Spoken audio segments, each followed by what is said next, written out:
I'm Tina Royles and I'm a domestic violence expert and relationship specialist. I'm also a psychotherapist and operate my own private practice dealing with domestic violence and relationship difficulties. I'm here to talk to you today about healthy relationships versus unhealthy ones. What are the difference and how can you tell if you're in one of those relationships? For most of us in life that want an intimate relationship with another, we want the relationship to be a healthy one. When I mean healthy, I mean one that doesn't intentionally cause us harm, and one that enables us to grow and develop as an individual, as well as come together as a couple. In a close or intimate relationship, we all have the ability to have disagreements, or to view things from different perspectives, because we are all different. We have our own sets of values and beliefs. These initially come from our parents or carers or extended family.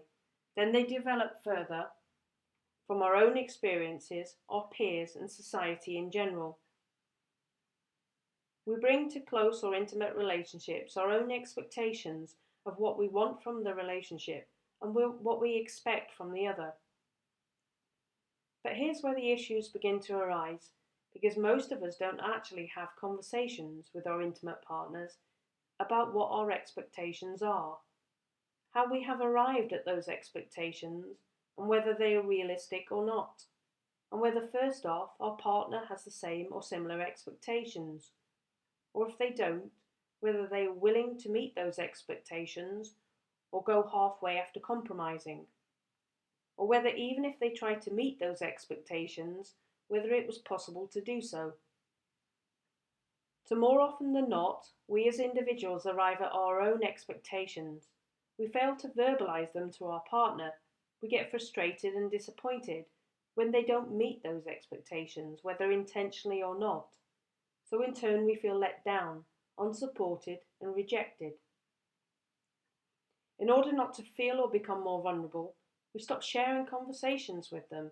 We withdraw into ourselves, and our defensive barriers come up in order to protect ourselves, and in turn we begin to shut out the ones we supposedly love. So a healthy relationship is one where first off we learn to communicate and continually communicate throughout the relationship.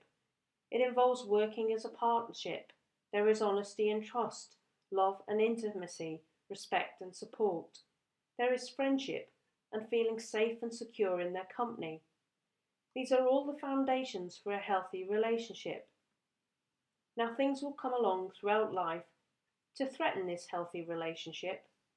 But again, the art of maintaining a healthy relationship is to communicate in a non-threatening and yet assertive way, being able to have a voice without enforcing your views onto another.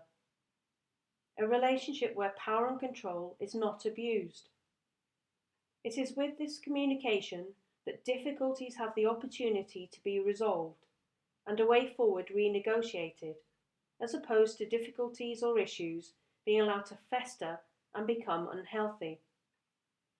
An unhealthy relationship is one where disagreements turn into arguments and the other begins to enforce their opinions onto you.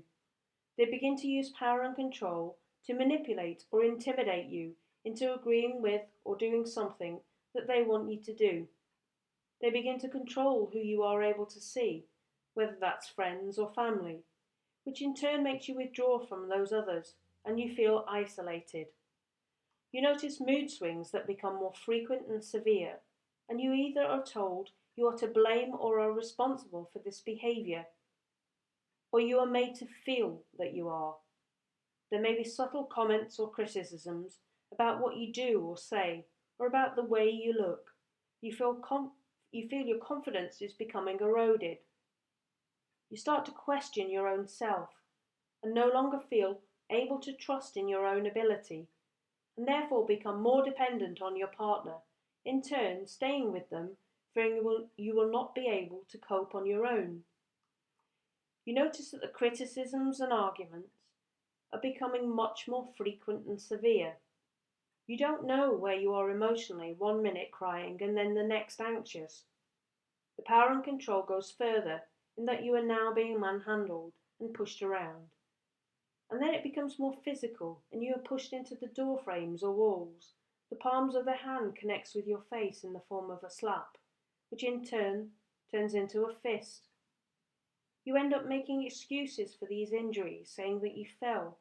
You try to cover these up, and you start to minimize what has occurred. First off, because you cannot believe what has happened, and you are trying to make sense of it. And then because you are trying to continue to function in your daily life.